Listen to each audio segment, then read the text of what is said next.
สบายดีทุกคนเนาะสบายดีมื้อนี้กะเฮาจะเลาะป่าเบิ่งเนาะไปซอกหาแล่นกะจะพอหรือบ่พอเนาะก็ไปติดตามไปเบิ่งนํกันว่าจะมานหรือบ่เนาะทุกคน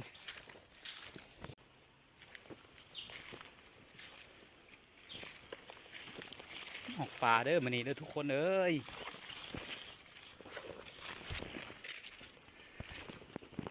โอ้โหมาเฮาอีหยังน่าจะแม่นงูเนาะ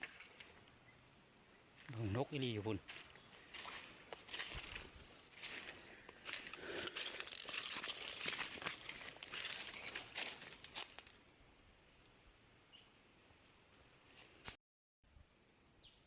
แค่นี้แหล้วเนาะมาเฮากินนี่แต่ว่ามันหกอีหลี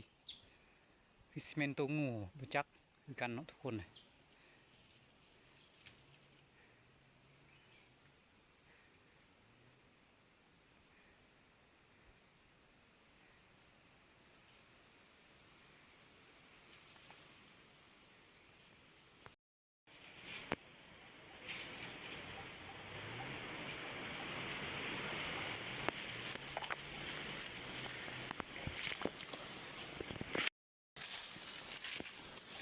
อันนี้เป็นหัวส่วนเขาเจ้าเนาะทุกคนอันนี้เขาเจ้ามัดเอาเป็นเล็กลวดเขาเจ้ามัดเอาเป็นเล็กลวดเนาะทุกคนเลย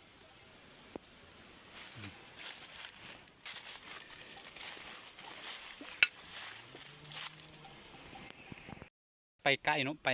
แถวให้เขาเจ้าเนาะทุกคนนี่แม่นเพิ่นปลูกมันต้น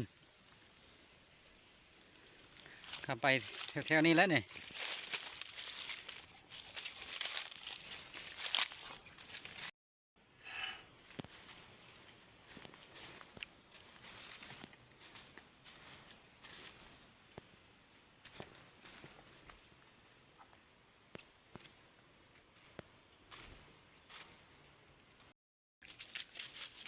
นี่ใบตัวนี้เขาเจ้าสามารถเอาไปห่อข้าวต้มได้เด้อตัวนี้เอาห่อข้าวต้มได้เนาะเฮ็ดข้าวต้มได้ใบพวกนี้นี่พวกนี้เขาเจ้ามาตัดเอานี่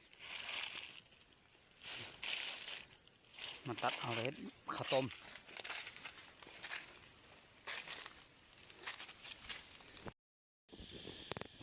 ยังบ่ทันเจออีกยังเถื่อเนาะทุกคน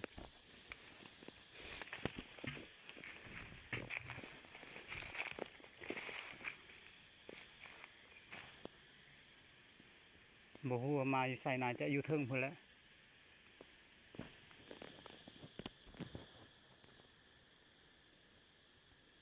มาเฮาเร็วอยู่พุ่นทุกคนมาเฮาเร็วไปเบิ่งว่าตัวยังแล่นแล้วทุกคนเอ้ยไปกกใหญ่แท้ใหญ่ว่าเด้อกกตัวนี้ใหญ่แท้แล่นกำลังขึ้นอยู่เทิงพุ่น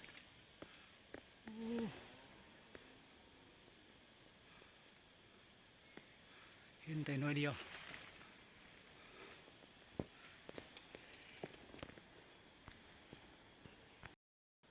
ในน้องกกตัวนี้โอ้เอาบ่ได้แล้ว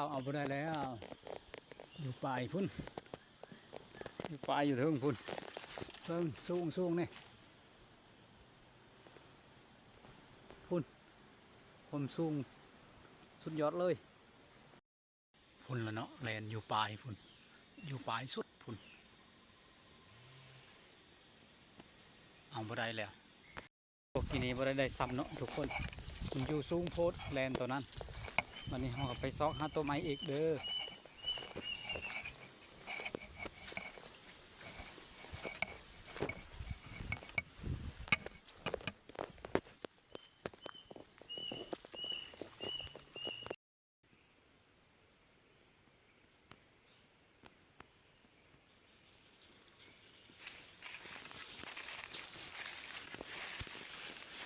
โอ้ยยังเนาะอาจจะเป็นเล่นได้แต่ว่ามันอยู่ในหูดิน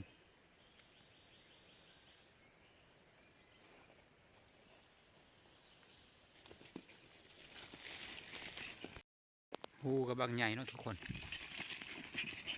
สมัยหูลุมๆนะ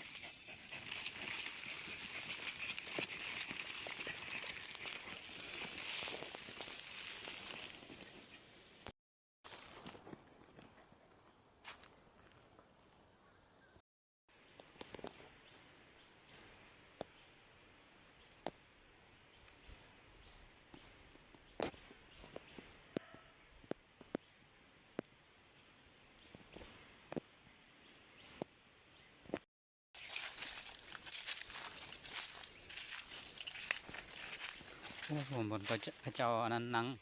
เพิกนกหรือว่าไก่ป่ามากินมังไห่เนาะทุกคนโอ้แบบนี้เนาะโอ้ข้างนี้บนเพิ่นอยู่นี่เด้อว้าวโคกไห่บ่ได้ธรรมดาเด้อมันใหญ่เด้อนี่เด้อ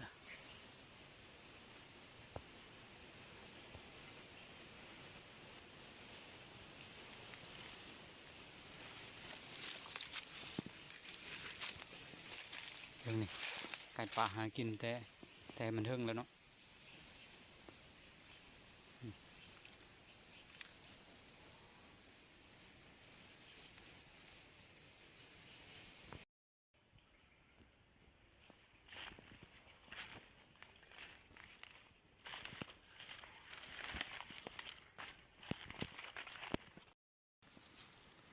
ตอนนี้ยังท้ามาอยู่เนาะมา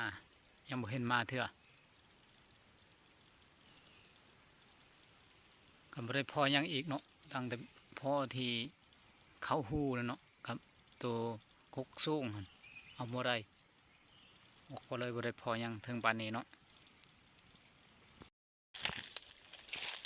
มาเฮาเลยทุกคนกินนี่ในกกตัวนี้เบิ่งนำกันนี่ในกกตัวนี้นี่มันจะแม่นแล่นแล้วเนาะหรือว่าบ่ฮู้สิใหญ่หรือน้อย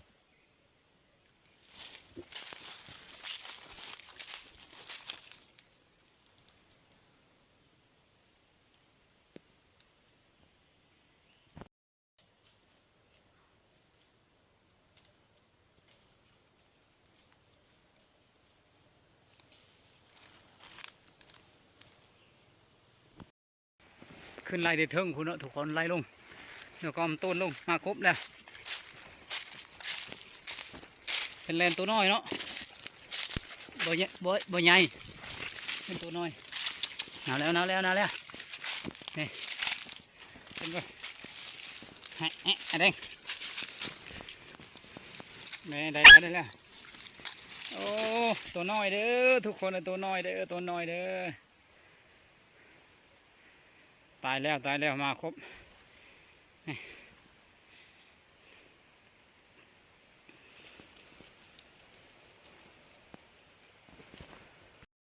แน่มาครบเอา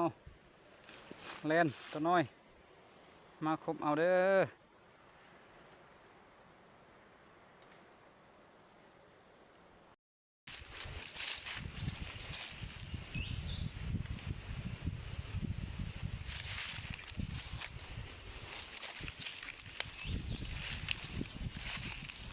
บ่ฮู้ว่าสิทันหรือบ่ทันเนาะ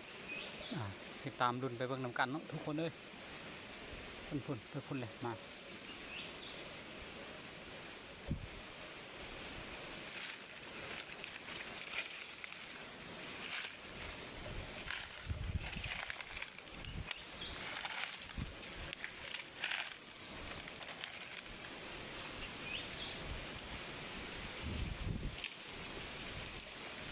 แต่มันสงสัยกกตัวนี้เนี่ย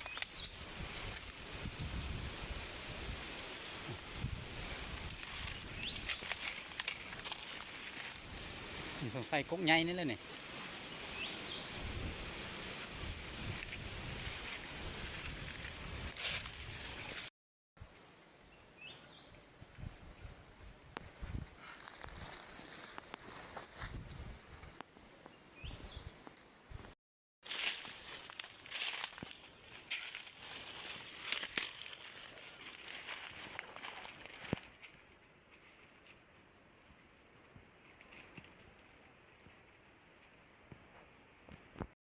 ทันแล้วเนาะทุกคน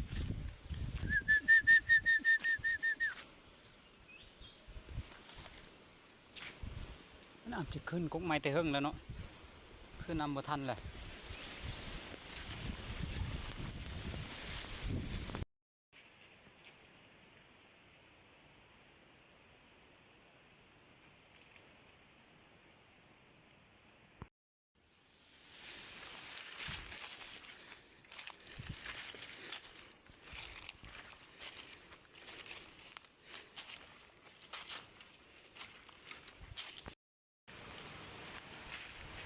โอ้ไก่ป่าหากินเนาะทุกคน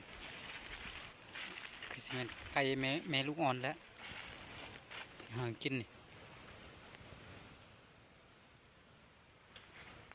มันพุ่นมันควัดมันเขี้ยไก่เขี้ยเนาะ